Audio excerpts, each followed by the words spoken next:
Turog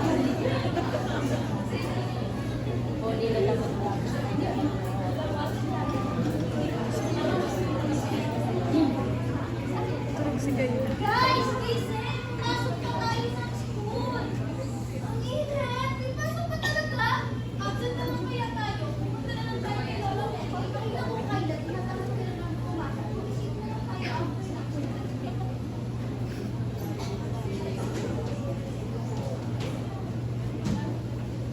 Oo, apat pa. Lalat ka na. Sakay na, sakay na. Sakay na.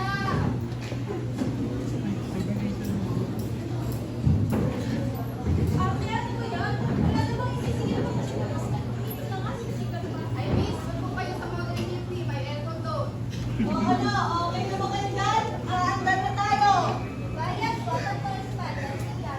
Aba, iya. Walang nang sa'yo. 13 na ngayon ang papasahe sa Espanya. Mahal naman. Aba, ganun talaga. Mahal ngayon ang gasolina.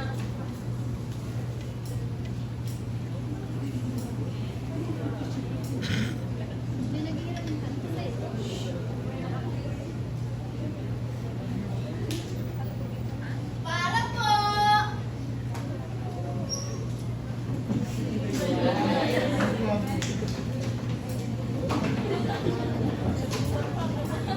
Morning, class. Good morning, ma'am. Hindi ako magtatalakay ngayon.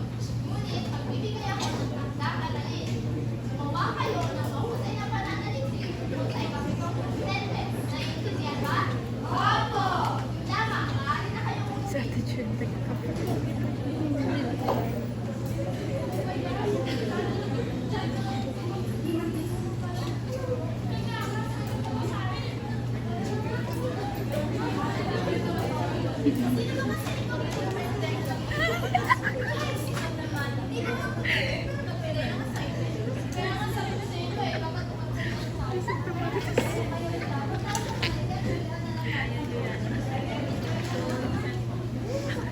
Oh, ganda, ganda. Bili ko kayo. Ito na lang.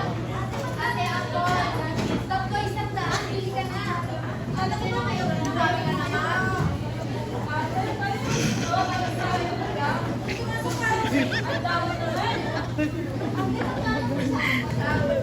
Ang dami naman.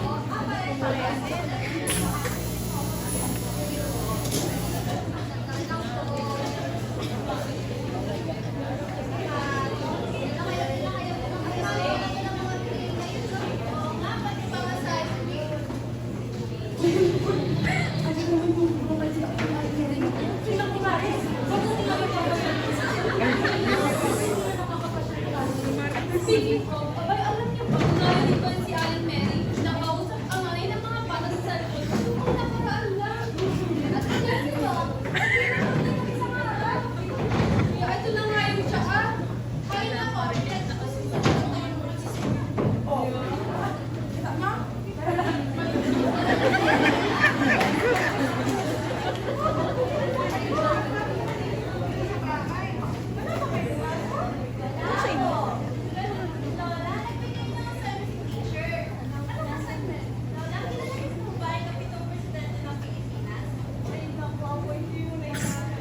si ate. Hindi ko makakalimutan ang daming ko ang ginawa ko sa Israel. Bakit naman ba, Lola? Ito kasi, yung pinakamaganda pa sa Pilipinas noon.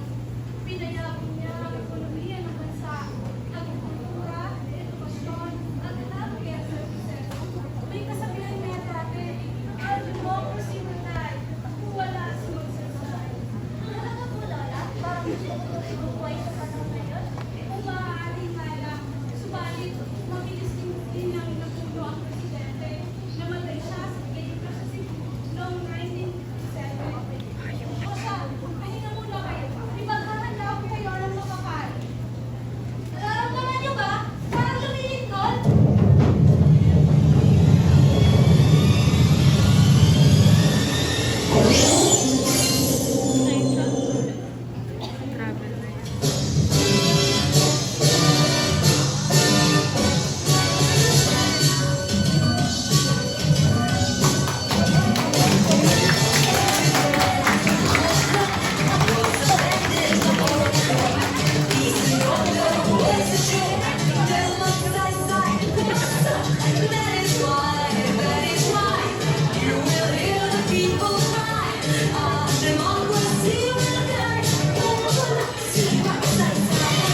Credo, naniniwala ako na ang pamahalaan ay dapat magsimula sa ibaba patungo sa itaas, sapagkat ang mahihirap ay may karapatan sa higit pang pangkain, pangdamit at bubong na masisilungan. Naniniwala ako na ang malayang bansa ay mas malakas kung sama-sama. At kung ito man ang ikamamatay ng inyong lingkod at alipin na si Magsaysay, hindi bali nang mamatay ako, maipakita ko lang sa inyo na kayo ay mahal sa akin. At kami ay mga alipin ninyo, hindi para magpasarap at magpayaman sa gobyerno ito. Ang aking paglilingkod ay hindi para sa aking sarili, kundi para tulungan ang aking mga kababayan na naghihirap, nagugutom at walang trabaho.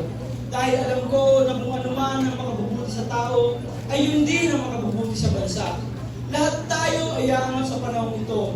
Walang mababa, walang mataas. Dahil ang pagmamahal ko sa aking bayan, ang pagmamahal ko sa inyo, ay gaya rin ng pagmamahal ko sa aking pamilya at mga anak.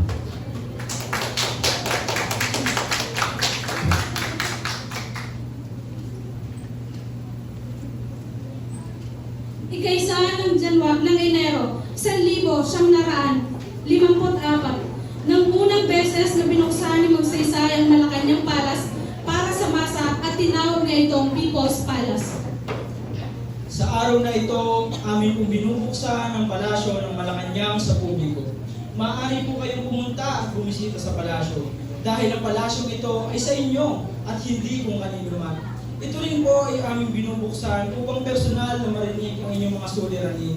At kung ano man, ito ay aming pong tutugunan. Maaari na po kayong pumasok sa palasyo. Ganito pala talaga sa loob ng Malacanang Palace, no? Oo nga, no? Magabihin tayo kayo dyan. Picture ko kayo. 1, 2, 3. Maraming salamat. Maraming salamat po.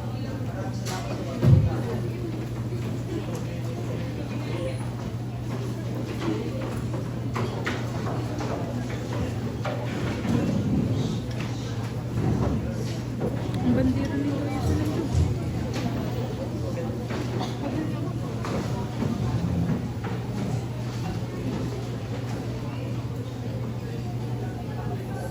Pangulo, natatakot na po kami sa mga Pilipino nagre-rebelde. Dumadami na ang ilan ng hukumong pala. Natatakot pa ako pala sa asawa mo. Pinipilit siyang maging miyembro. Para naman kami laban dahil kami magsasakalap. Kaya pumayag kayo sa mga asawa mo. Inaksyonan ko na matapos na ang pagrebelde ng mga Pilipino. Sa ngayon, hindi mga sumuuna sa miyembro nito. Huwag po kayong mag-alala at tungtukan ko ang problema niya. Maraming salamat daw, Pangulo. Makakaasa kayo. Mauna na po kami. Isa pa man pala ba? Nahuli na ang rebellion ko pala. At napag-alaman dahil lang sa army na partner sa Pilipinas. At napag-alaman dahil na sila ang sumunod sa malaking aksyon na nangyari ngayon sa bansa.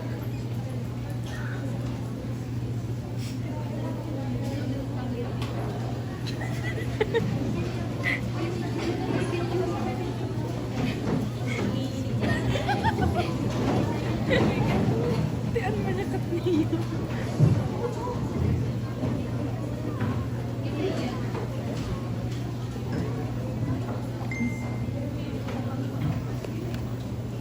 Tinututukan ko ang rebelyon ng buong bayan laban sa Hapon o mas kilala sa grupong Bukbalaka na nagiging sanhi sa pagkakagulo ng ating bansa. Ang grupong ito ay maaari pang magdulot ng mas malalang trahedya, gaya na lamang sa pagpatay nito sa dating anak at ng Pangulong si Manuel L. Quezon. Inaamin ko na ako ay naging isa sa grupong ito nung kami ay lumalaban pa lamang sa mga Hapon upang ipaglaban ang bayan ng Zambales. Sapagkat ako ay inatasan ng dating Pangulong si Elpidio Quirino na maging isang leader sa gerilyang ito at maging isang sekretaryo ng National Defense. Doon ko napag-alaman na ang iba sa grupong ito ay pauminsa sa kalamang na napilitan maging sundalo at komunista upang kalabanin ang gobyernong Pilipino.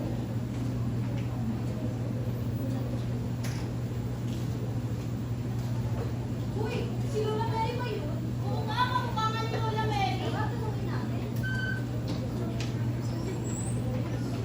Lola Mary? Lola? Sino Lola? Nakakatakot mo? Hindi ko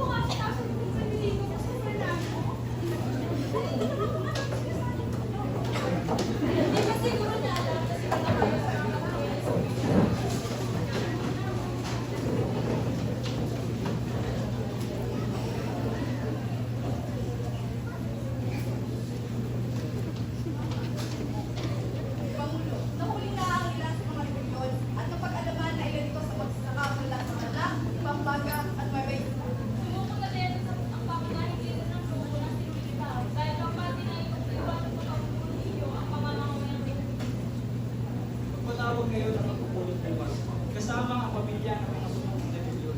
Magsusunod ko.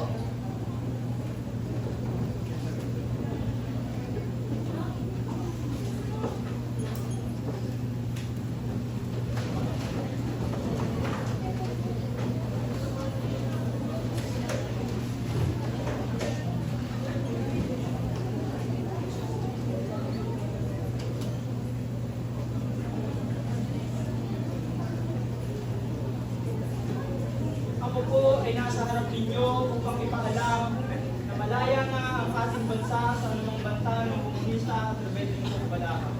Sinisigurado ko na kayo ay mabubuhay ng payapa at ligtas sa ating bansa.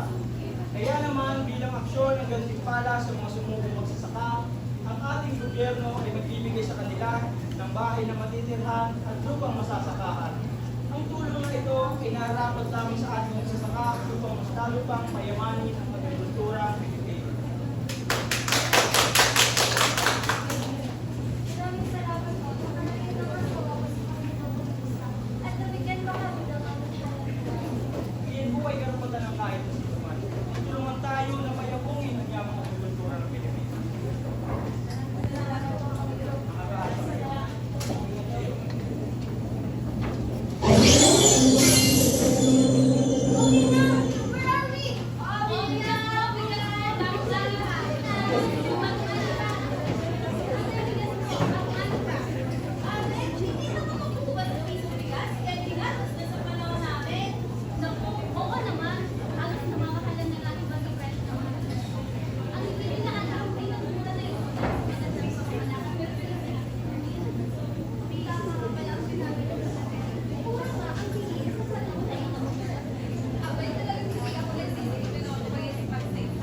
Oo nga, akalain ko na siya ang nakatalo sa rebelyong kumpalaka samantalang dalawang presidente na ang sumubok na kahimpay ito. Kung hindi niya pa na-reforma ang sistema ng EFT, tiyak maganap pa rin ang korupsyon at rebelyon ito.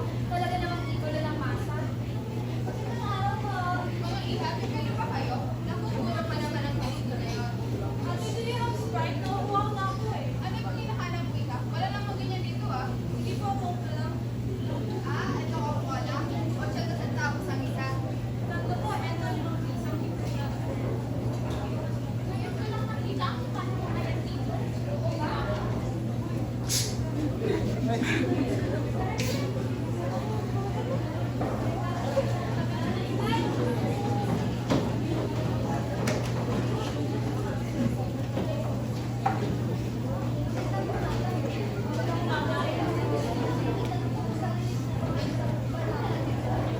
Hindi kami mabilang sa puno. Sa panamatak. Siyempre yun, di ba? Oo. Sa parang sa lagay. Pwede rin siya maging member. Maging communist talaga sa puno. Maraming susunod dahil sa namin. Ganoon po ba? So scared mo naman pala kayo. Just kidding. Hindi naman. Maganda na kung kalaman ng ating panggulo sa ating bansa. Dahil nabibigyan ng pansin sa edukasyon, ekonomiya at alimantuan sa ating bansa. Di ba, Inay? Nakikita niyo ba ang book na yan? Itinahagi ng Pangulo sa mga sulukang rebelde. Kaya kung ipabigay magsasakay, Alam niyo ba, ito na din pumunta dito ang Pangulo para sa graduate na kalagayan ng mga kakat.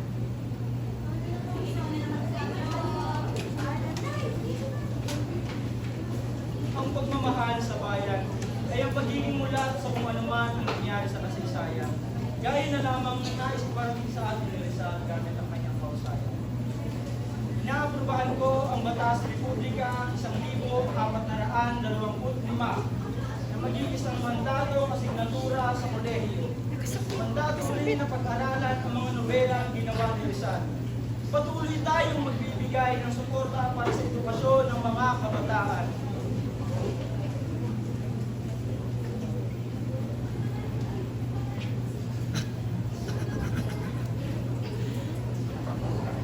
Balintawak! Babalik-tawak mo na! Ito, kasya pa! Sakay na! Ang ganda!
bayan, ako po pinapadaga dahil bisita ko yung mga bagong kaibigan.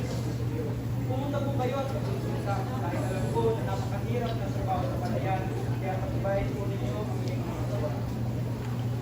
Salamat po, Pangulo.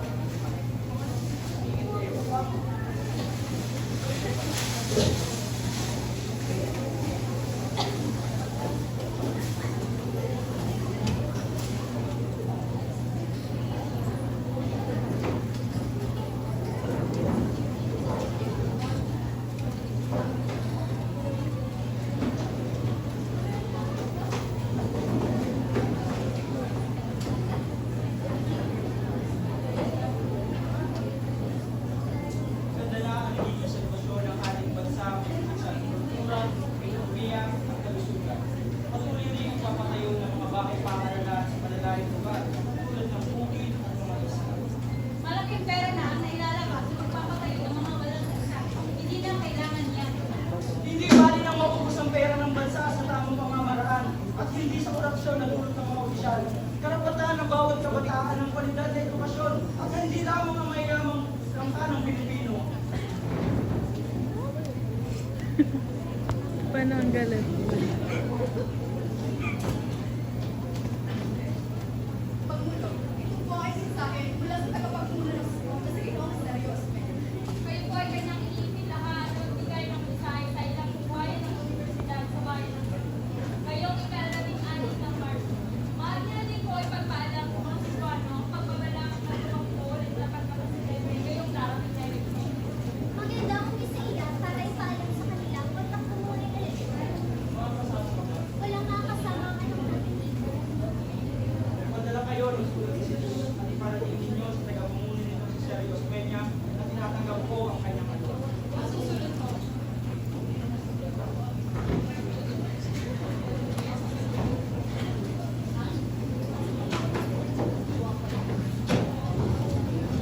March 16, 1957, noong bumisita ang Pangulo sa Cebu at ipahayag sa mga Cebuano ang kanyang balakid.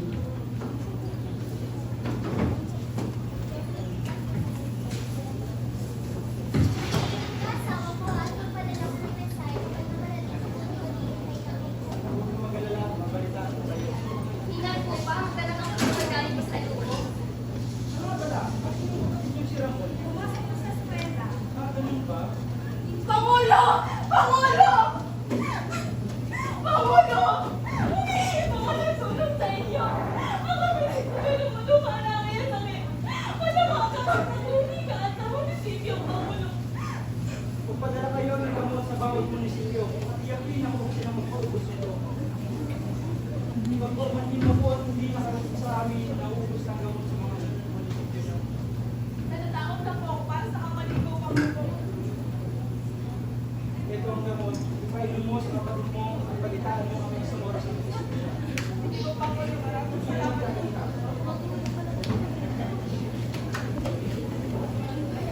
Ikalabing-anim ng Marso, 1957, bumisita ang Pangulo sa Cebu para ipaalam sa mga Cebuano ang kanyang mga balakid. Kinagabihan ng araw na iyon ay inibitahan ito ng Mayor ng Cebu na si Sergio Osmeña na sumama sa maliit na kasiyahan sa bahay nito. Magulat dumating ka. Salamat naman at tulong naman ako ang panyaya. Mahal na Pangulo Marjibang. Tumalo ka muna sa maliit na salo-salo sa aming bahay mamayang gabi. Naku, inaasahan ko ba naman na makakontas sa Pangulo ng bayan ng Cebu? Dadalo ako bago mo sa pagkita ko. Naku, makakalak naman yung sinasabi ko. Asahan ko na yan naman siya. Makakaasa kami. Mag-aalauna ng madaling araw nang ihatid ni Mayor Osmeña ang Pangulo sa airport. Salamat. Tinutakan mo ang panyaya ko. Tuwang-tuwa ang mga tao ng bayan ng Cebu na manapit ko sa pagkapresidente ngayong taon. Salamat sa pagsuporta sa pagkita, Mayor. Magkita tayo rin sa susunod. Aasahan ko yan, mahal na Pangulo. Mag-iingat ka. Makakaasa ka, Mayor.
sa Balambal, Cebu.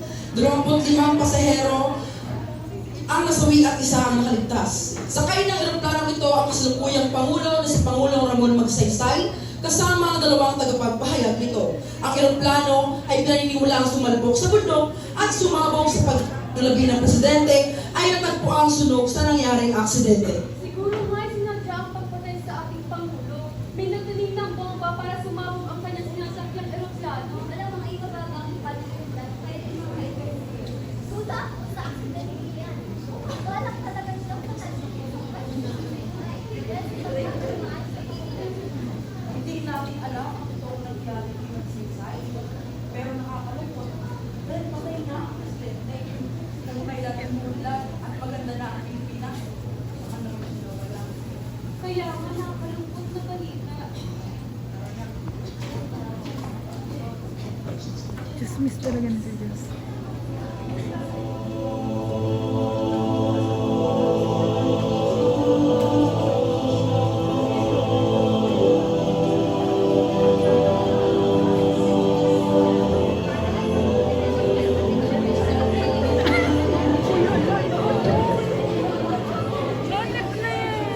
Patay na ang presidente! Patay na ang mga anak ko! Wala na ang asawa ko! Paano na kami mga magsaka kung wala ang Pangulong tutulong sa amin?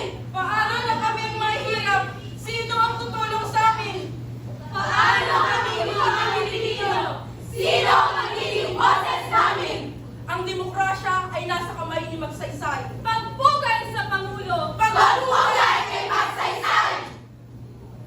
Ramon del Fuero Magsaysay, ang ikapitong presidente ng Pilipinas. Si Magsaysay ang Pangulo na may pananaw ng pag-asa at ang kanyang termino ay tinaguriang Golden Era ng Pilipinas dahil sa malago nitong ekonomiya, agrikultura at edukasyon. Si Magsaysay din ay isa sa pinakatanyag na tagapamuno sa buong mundo noong 1950s.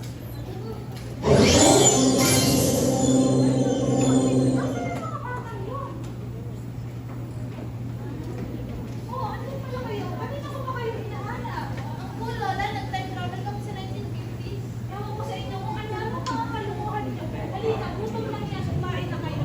Sabi, meron siya po ba ng si Pangulong Magsaysay? Pinilipin siya sa Manila. Ha? Pinilipin niya ng mga bayani. Kasi nakapala ko. Pero hindi siya to. Kaya pala siya ang idolo ng masa.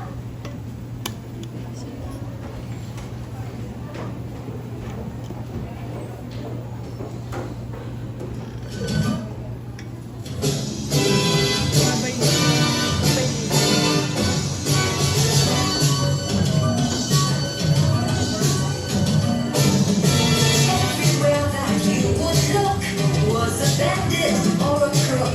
Peace and order was a joke. Till Magsaysay was sunk. That is why you will hear the people cry. Our democracy will die. Magsaysay, Magsaysay, Magsaysay,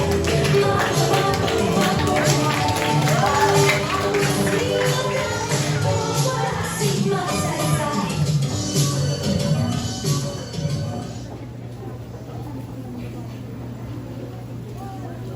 Puros babae, babae.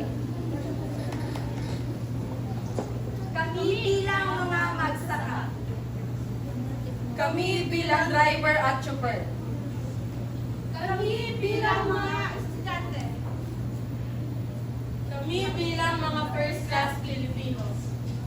Kami bilang mga tendera. Kami bilang magpipinsan. Ako bilang tauhan ng gobyerno. Ako bilang si Lola Mary. Ako bilang seryosa